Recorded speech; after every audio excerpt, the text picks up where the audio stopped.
This is the final presentation for environmental and occupational health of the MPH program, University of Arkansas for Medical Sciences. Disclaimer.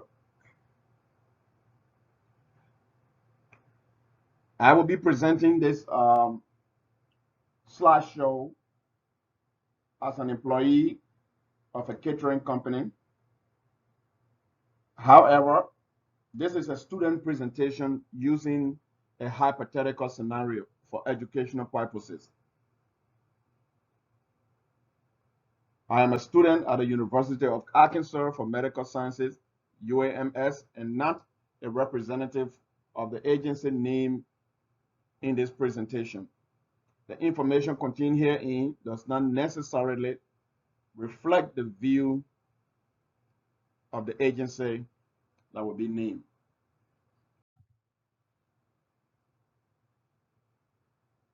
And the topic I'm going to be presenting on today is foodborne illnesses and how to avoid them. And I'm going to be doing my presentation to employees of the Spiros Catering Incorporated located in Rochester, Minnesota. The catering company is about to have the year-end party, and so I'm going to be talking to the employees on ways to avoid foodborne poisoning. Objective. At the end of this presentation, participants will know the following: what foodborne illness is, how people get foodborne illness, common foods that cause foodborne illnesses, symptoms of foodborne illnesses, how to avoid foodborne illness, the HAACP model of preventing foodborne illness. So, what is a foodborne illness? Now, in actuality, foodborne illness is an infection caused by a variety of sources. So, the body gets infected by bacteria, viruses, parasites, harmful toxins, or even chemicals. Now, how do we get foodborne illness?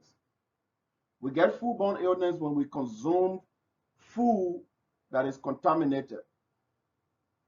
We can also get foodborne illness by drinking contaminated water.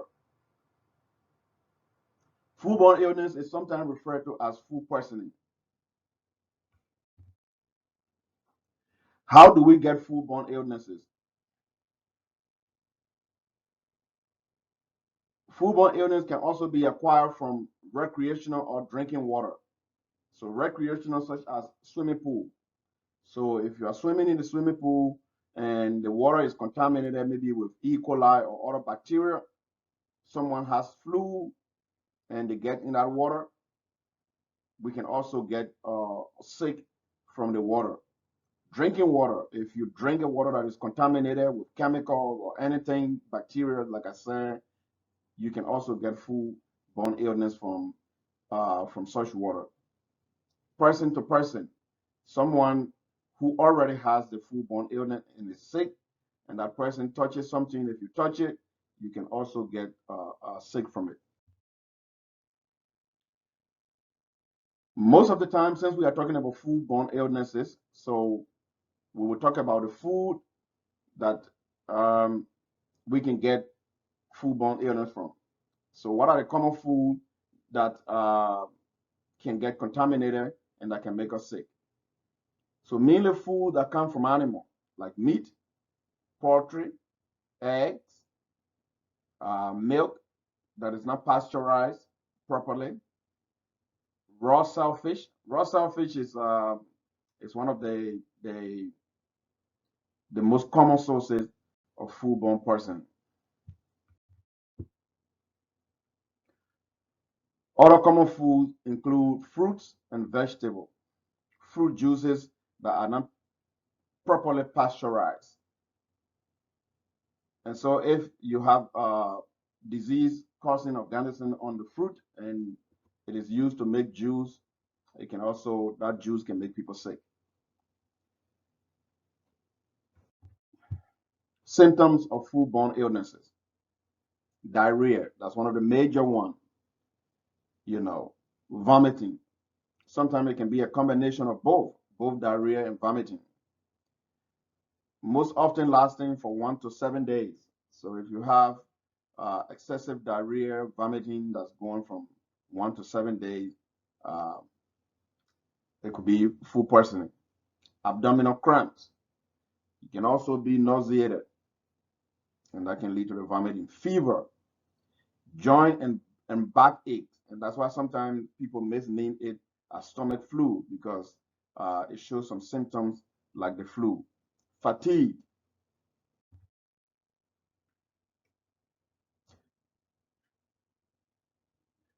And again, like I said, the time of exposure from the time a person is exposed to the bacteria or whatever is causing the contamination until they start experiencing symptoms can vary from several hours to 1 week. So, how do we avoid foodborne illnesses? Now, we know the reason for which I'm giving you this presentation. You're about to have your year-end party. Um, we will be having a picnic, buffet, and all of that stuff. So all of that is fun. There will be a lot of food, mingling with friends and loved ones. However, these kind of occasions can also be a major source of foodborne illnesses if care is not taken. So how do we avoid foodborne illnesses? Like I said before, handle your food properly. Handle food safely. Always wash your hands before and after handling food. Keep your kitchen utensils, such as dishes, very, very clean. Cutting bowls, anything that will come in contact with the food that you are preparing, make sure that it is clean and sanitized. Serve food on clean plates. Again, cannot be overemphasized. Cook food thoroughly or properly. Like I said in previous slides, um, most of the most common food that cause foodborne illness are food from animal, like meat, poultry, fish, and all of that stuff. And so if we cook the food properly, there is a high probability that it will kill the bacteria or the parasite, viruses, whatever that might contaminate that product, that food product will be killed. When you have a large gathering, like such as year-end party, picnic, and stuff like that, it is better that you use, it is advisable that you use a thermometer to check the temperature of the food. So you want to keep hot food very hot and cold food cold. Hot food should be held at 140 degrees Fahrenheit or warmer. Now, when we go to a buffet or outdoor eating, there are certain dishes that are called chafing dishes. Now, these dishes can be placed on little stoves. We have these burners that continue to heat the food. So you want to use those kind of mechanisms to keep the food hot. Cold food should be held at 40 degrees or colder.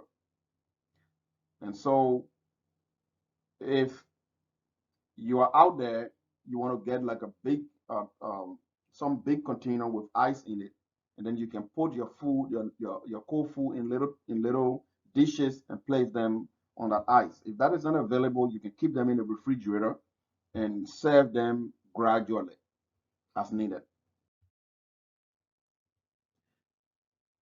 Food should not be allowed to sit at room temperature for more than 2 hours. That is called the 2 hours rule. So you want to replace, sometimes maybe people want to save cost. And so when we eat and we finish the food on the plate, we use the same plate to add additional food. That is not advisable. If you eat and the food is done, discard of that plate, get a new one, and then you can add your new food.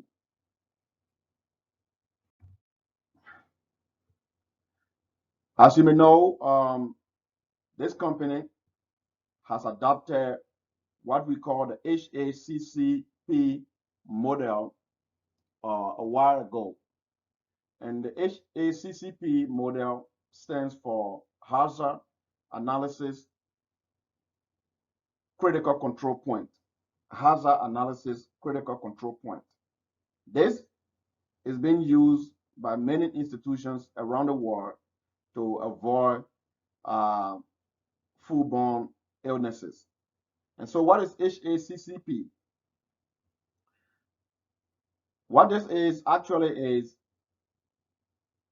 in order to avoid contamination of food or foodborne poisoning, the first thing you want to do is to conduct a hazard analysis.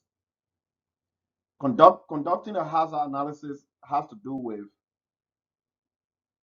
checking to make sure during the preparation process, at what point of the preparation process does contamination occur? And so once you know that point, once you determine that point, then it becomes the critical control point.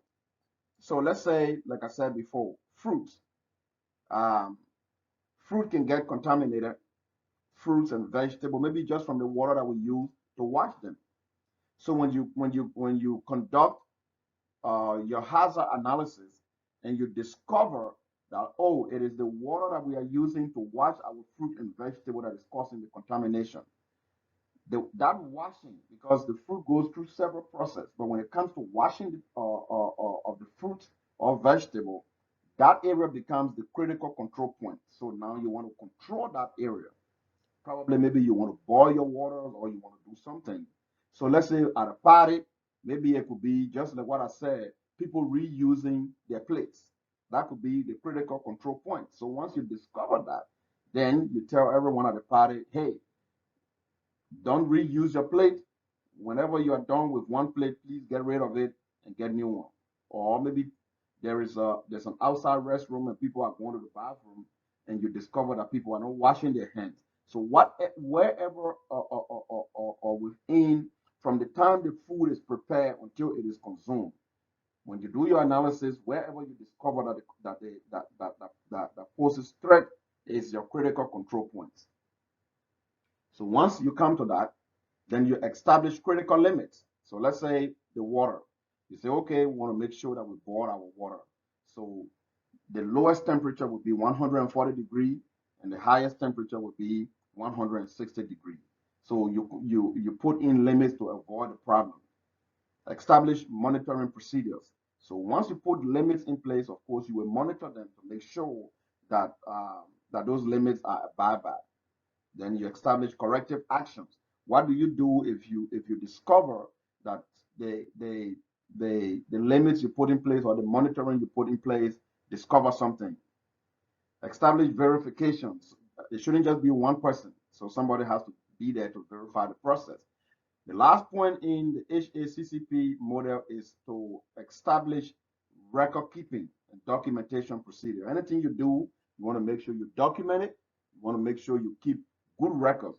And the reason for good record is that you can go back to it and say, oh, okay, so this is the our processing starts from here, from here, from here, and this is where the problem is occurring. So based on the record, you will know where your contamination or where the problem is occurring. Thank you very much, and I hope that we all learned something from this presentation.